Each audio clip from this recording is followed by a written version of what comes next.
G'day, welcome back to RC Model Reviews, and today I'm reviewing something that's going to become increasingly important, I think, as the hobby evolves, because with increasing regulation, rules, restrictions, sometimes to have fun, you're going to have to get away from built-up areas, from urban, suburban, and even, little towns. You have to get out in the wilderness to fly. And so everyone will be needing something like this, a backpack. Now, this is the iFlight backpack. I've got several backpacks I'm going to be reviewing over the next few videos. And you might think, oh, boring, everyone's reviewed backpacks, it's just boring stuff. Well, I haven't. And also, I've taken a slightly different tack now. One of the things I've noticed with people that review backpacks, a lot of the time, the backpack is used just to get their gear from the car to the bando, which may be like 100 yards. It's not used a lot for, it's more of a suitcase. They have a handle on the top, so you can use them as a suitcase. It's not how I use a backpack, and it's probably not how you're going to have to use it in future. Because if we have to go further, you have to start hiking, tramping, going distances with a backpack. And that's what I've been doing for the last month or so with this backpack. And I have discovered some interesting things about this. Now, this isn't light. This is, when I've loaded this up like this, it's 10 kilos. That's 22 pounds in the old money. It's not a light piece of kit. So it's essential that it is comfortable. Yesterday, I walked 15 kilometers. That's almost 10 miles, with this backpack on my back. 22 pounds of drones, batteries, transmitters, goggles, and other paraphernalia. And I was a little concerned that it might be uncomfortable, but it wasn't. It was really, really comfortable. And that surprised me, because I've had other packs that weigh about that much with other gear on them, and they do get uncomfortable pretty quickly. The iFlight, it's worked out pretty well. Now, I've seen some other people's reviews on the iFlight, so I'm gonna basically try and cover ground that they didn't. And as I say, I've got two other packs. One of them is a cheapie from AliExpress, and one is one I picked up at the local equivalent of Walmart, which is basically a school pack. And I want to see how they compare. And we're talking about value here. Now, this pack here in New Zealand, $250. Quarter of a grand for a backpack. And I thought, wow, that's so much money. But given the amount of backpacking I'm doing, the importance of having somewhere to stash all my stuff and have it accessible, it was an investment. It's an investment that will repay itself, because it gives me access to much more area in which I can fly. So it's a big investment, and I'd have to say that probably a lot of people couldn't justify that sort of money, which is why I also got two much cheaper packs. But for me, it's a good value. It's good value for me, because I do so much walking with my gear on my back. Now let's take a closer look at the pack, see what's in it, and see what I like and what I don't like. So here's the pack. I've got it loaded up with all the gear I took out yesterday. And as you can see, I've got 3 quads on the back. I've got the Cinelog 35 HD. I've got the little Copus Mini, which is a 3.5 inch. And I've got my good old analog. This is the Speedy Bee analog frame that I've been using. I love this with the RunCam hybrid camera. It's great for stuff like chasing motocross bikes, because it's cheap, it's maneuverable, it's very light. And if I lose it or break it, I don't really care. It's a good thing about analog. It's disposable almost these days. So 3 quads on the back. And when you stand the pack up, underneath here, there's enough clearance that it's not going to damage the quad on the bottom. Now, multiple compartments. I'm going to show you the thing that I dislike about this, for a start, is if I want to get inside, we've got these zips down the side here, which, seems well enough. But if you want to open it up, these quads are going to end up on the ground. If you've got rock or gravel, you might scratch lenses and things. Having said that, I think that there's actually somewhere in here a little, no, I thought there might have been a little rain sheet or something we could pull out. Is that on one of the other packs? I don't know. Is there a rain sheet in here? Haven't really looked. Maybe there's one on the back. Yes, there is. Look, here we go. But that's, I guess you could take this out. I'm learning as we go. Put that on the ground and then open it up. But it's a lot of faffing around, isn't it? And I opened this on the gravel the other day and everything got dirty. So yeah, it would be nice if there was a way to access the inside here, to access these compartments without having to throw your quads on the ground. It's just a little thing, one of the things I don't like.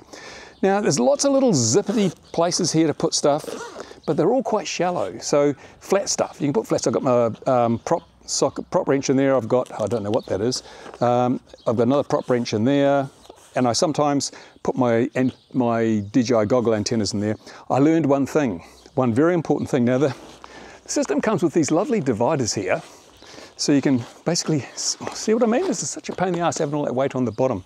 It comes with dividers, so you can divide up the space inside to suit your needs. At the moment, I've got my DJI goggles, I've got my analog goggles, DJI transmitter, Crossfire transmitter, Tango 2.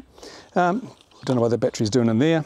Battery's in the bottom. Now, it comes with a LiPo bag, but if you put the LiPo bag in there, it just means you've got to have everything up further and there's less room up here. And also, if you put all your LiPos in one bag, when one goes off, they all go off. So I'm not a fan of LiPo bags out in the field. There's plenty of room for batteries depending on how you set this up. See, all the dividers, it's all quite loose and floppy, but that's not too much of a problem. What was a problem was it came with the hard panels for the side. And call me stupid, but I was figuring out, how do I get the side panels in there? There's, and there's little zips right down the bottom. You've got to zip it up, but it's not intuitive. And there were no instructions with the pack. It didn't come with instructions, and I figure, well, I'm old and stupid, so other old and stupid people might find it not intuitive how to put the damn thing together. But yeah, they're Velcro, but it's not, you know, the covering is quite loose on the panels, so the Velcro sort of, it's all very floppy, but as I say, it doesn't really matter too much. Now, all of these little dividers have these little pockets. Here, see? But they're useless. They are useless. Because anything you put in these pockets, once you start wearing the pack, it rolls out and falls into the battery compartment down the bottom. So everything ends up in the bottom of the pack. And well, that's not really, you know, for example, the other day I went out, I'd taken the antennas off my goggles because I was walking an awfully long way and didn't want to put any stress on them. And I had put them in this little sleeve here. See, it's got, I don't know if you can see it anyway, but there's a little pocket there. So I put the antennas in there. I thought, it's great, right beside the goggles. When I got to where I was going, they'd ended up into the battery. I had to take everything out to get to the antennas. So these little things are useless. I don't know. I've yet to find anything that will stay in them. But having said that, of course, there are these pockets here you can use, and there's also pockets on the side. Now, one thing I found that's really useful is I have, for example, on the DJI transmitter, I've got the stick protector that I've put on upside down. What the hell were you thinking? I was in a hurry yesterday. Put this on upside down. This is just 3D printed stick protector for the DJI transmitter. I don't particularly like the DJI transmitter, but it is, some of my drones are set up to use it. And it's got Velcro to hold it on, just use a Velcro strap. Now the nice thing is that once I've got that on there, then the Velcro strap holds the transmitter in place as well. It sticks to the side and the transmitter doesn't go anywhere, which is quite useful. There's a place in here for your analog antennas, which is quite good. Again, depending on how you divide it up. Now these things, light pipes, because you can, if you're really, really geeky, get a lighting kit to put in here. And this will light up and color sequence and RGB, and really, do you really? I'm not paying money for that. Fortunately, it didn't come standard and it's an extra, so I'm not going to waste my money on that. But it's just extra stuff that just you don't need and it's in the way. So that's that. As I say, this whole, because this is so heavy and it falls up, you know, it's not optimal. The zips are good and they have a weatherproof strap around them. So once you've done them up, the weather, if it rains, the weather's not really going to get into that compartment very easily at all. There's another compartment on the top, but it's a place to keep all your cables and leads. I've got my analog goggles cable, power bank, USB cables. Well, that stuff's quite useful these days, actually. Battery checker. So little things like that you know, want access to, go in there. Now it's got stretchy pockets on the side here, which are good for stuff. I actually keep my monopod for my Pocket 3, which I'm using over there at the moment. So that slips in there quite nicely. On the other side, I have my radio, aviation band radio, that I use to keep a listen out, no matter where I'm flying, just know if there's planes coming. And there's not a separate one for ADSB alarm, so that normally has to go inside as well. But these pockets are zippable. As you can see, you open that up, and inside you can have your battery straps, and I've got all my props in here. You can fit a fair few props in there, not as many as you might like to carry, because we all know how many times you break props. But there you go, these packets, these are quite useful. And the fact that they open down is good, because if you've got the pack laying on its back like that, then stuff doesn't all fall out. It's just, you open it up. The other side, exactly the same. So there are a myriad of little, oh, there's also in the back here, a laptop thing. Oh, I'd never use that. I mean, I'm not going to carry a laptop with me because my quads are already tuned and I don't need to change anything in the field, and you can do it with a phone these days. Get yourself a Bluetooth adapter and you can do tuning with your phone in the field. Why do you need to take a whole laptop with you? I don't see the point. So that's wasted space and opportunity. As far as comfort goes, we've got the handle on the top. As I said, there's these straps which are quite nicely padded and adjustable. This here is quite nicely padded. This little bit of vinyl down here is good. It does have a waist strap, which I don't use. It's just, my waist is too big probably. But it does also have a chest strap, which is adjustable, and it's stretchy, which is quite good. So you don't have, if you have a fixed one and you breathe in and out, it's either too tight when you breathe in or it's too loose when you breathe out. This actually moves. It's actually, I like that stretchable strap. It's available in any color you like as long as it's black. And on the bottom, there is these hard bits here, hard plastic, which is quite good. It means it stands up. It doesn't tip over. When you put it down, it doesn't fall over, because that's really a pain when things fall over, especially if it's going to fall on your quads. Yeah, I have to say, that's a bit of a quick trip around. Is it perfect? No, far from it. Far from it. There's many changes I'd make. One of the things I'd really like to be able to do is maybe if they had a zip here or something, so that you could actually get inside from the side. Maybe when you open this, if you could also get inside. So things that you've put down the bottom that you want to get at, you don't have to get your quads dirty in the mud when you lift that top open. That would be really good, because sometimes there is things in there. I keep my Osmo Pocket 3. It won't fit in here, and it doesn't fit up there the way I got it structured. And the side pockets are full, so it's usually down about here, down there with my my Tango 2. So I've got to open this up and reach in and get that, bloody flies, get that out, which is a pain in the backside. And we've got this rain jacket thing. I've never tried this actually. What does it do? Does it fit over? So what happens? Keeps your quads dry. Let's see. Yeah, it's not very well thought out. I don't know whether, I don't know.